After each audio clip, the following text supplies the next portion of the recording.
Good day everyone! We are the In-Crowd. So for today's video, we will discuss what is professional ethics, Characteristic of a profession, professional relationship, and professional values, codes of conduct and practice. So let's begin! We will discuss first what is professional ethics. So let us ask our group mates how do they define professional ethics. So let's go! Hi group mates! Hi. So when you hear professional ethics, what comes first in your mind? Cooperation. Cooperation. Maayos na Ayos na Respect. Respect.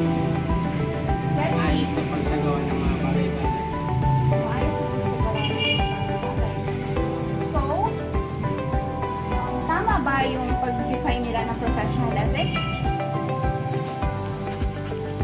When you say professional ethics, it is concerns one's conduct of behavior and practice in carrying out professional work. For example, consulting, researching, teaching, and writing. Professional ethics are principles that govern the behavior of a person or a group in a business environment. Like values, professional ethics provides rules on how a person should act towards other people and institutions in such an environment. Professional ethics must take into account relations between professionals and clients, relation between profession and society, relations among professionals, and relation between employee and employer, specialized technical details of the profession. So, there are 10 characteristics of a profession. Number 1 is great responsibility. Number 2, accountability. Number 3, based on specialized theoretical knowledge. Number 4, institutional preparation. And number 5, autonomy. Number 6, clients rather than customers. Number 7, direct working relationship. Number 8, ethical constraints. Number 9, merit-based. And number 10, morality. Responsibility. Professionals deal in matters of vital importance to their clients and are therefore entrusted with grave responsibilities and obligations. Given these inherent obligations, professional work typically involves circumstances where carelessness, inadequate skills, or breach of ethics would be significantly damaging to their client and or his fortunes. Accountability. Professional hold themselves ultimately accountable for the quality of their work with the client. The profession may or may not have mechanisms in place to reinforce and ensure adherence to this principle among its members. Based on specialized theoretical knowledge, professionals render specialized services based on theory, knowledge, and skills that are most often peculiar to their profession and generally beyond understanding and or capability of those outside of the professions. Institutional preparation. Professions typically require significant periods of hands-on, practical experience in the protected company of senior members before aspirants are recognized as professionals. After this provisional period, ongoing education towards profession development is compulsory. A profession may or may not require formal credentials and or the standards for admission. Autonomy. Professionals have control over and correspondingly ultimate responsibility for their own work. Professionals tend to define the terms, processes, and conditions of work to be performed for the clients, or either directly or as preconditions for their ongoing agency employment. Clients rather than customer.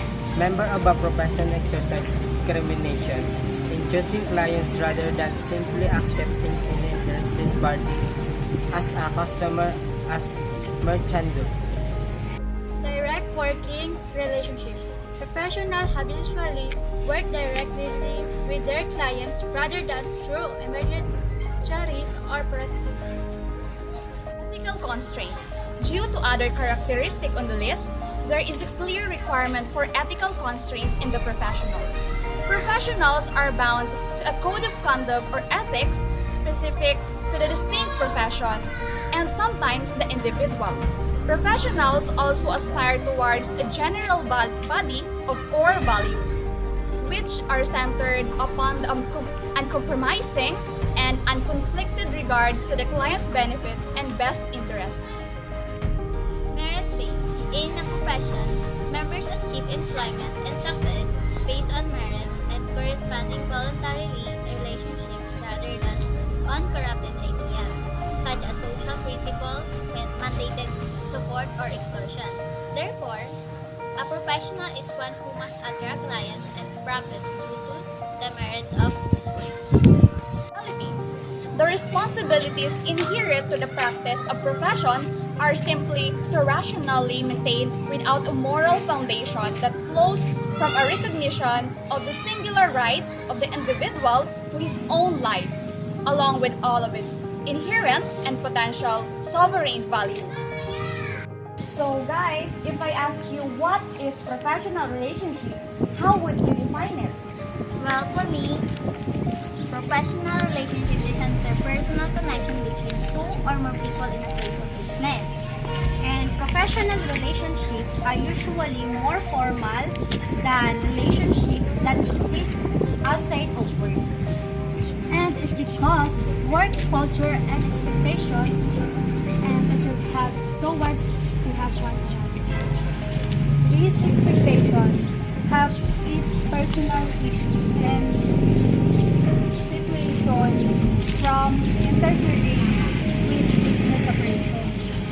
Actually, professional relationships involve people working together to achieve a common goal for the benefits of their company or organization. And this can vary greatly depending on the personal traits and intentions of the individuals involved. Here are some few common examples of professional relationship. Number 1 is direct report or manager relationship, co-worker relationship, client relationship, mentor and mentee relationship, team member relationship, tentative relationship, targeted relationship, and trusted relationship. So, let's proceed to the topic of professional bodies, codes of conduct, and practice. Professional codes of conduct draw on these professional ethical principles as the basis for prescribing required standards of behavior for members of a profession. They also seek to set out expectation that the profession and society have of its members. And the intention of codes of conduct is to provide guidelines for the minimum standards of appropriate behavior in a professional context. Codes of conduct sit alongside the general law of the land and the personal values of members of the profession. Professional codes of conduct provides benefit to The public, as they build confidence in the profession, trustworthiness. Clients, as they provide greater transparency and certainty about how their affairs will be handled. Members of the profession, as they provide a supporting framework for resisting pressure to act inappropriately and for making acceptable decisions and what may be gray areas. The profession as whole, as they provide common understanding of acceptable practice which build collegiality and allows for fairer disciplinary procedure. Others dealing with profession. As a profession will be seen more reliable and easier to the Ethical principle underpin all professional code of conduct. Ethical principle may differ depending on the profession. For example, professional ethics that relate to medical practitioners will differ from those that relate to lawyers or real estate agents. However, there are some universal ethical principles that apply across all professions, including Honesty, trustworthiness, loyalty, adherence to the law, respect for others, doing good, and avoiding harm to others, and accountability. this is the end of our video. Thank you for watching and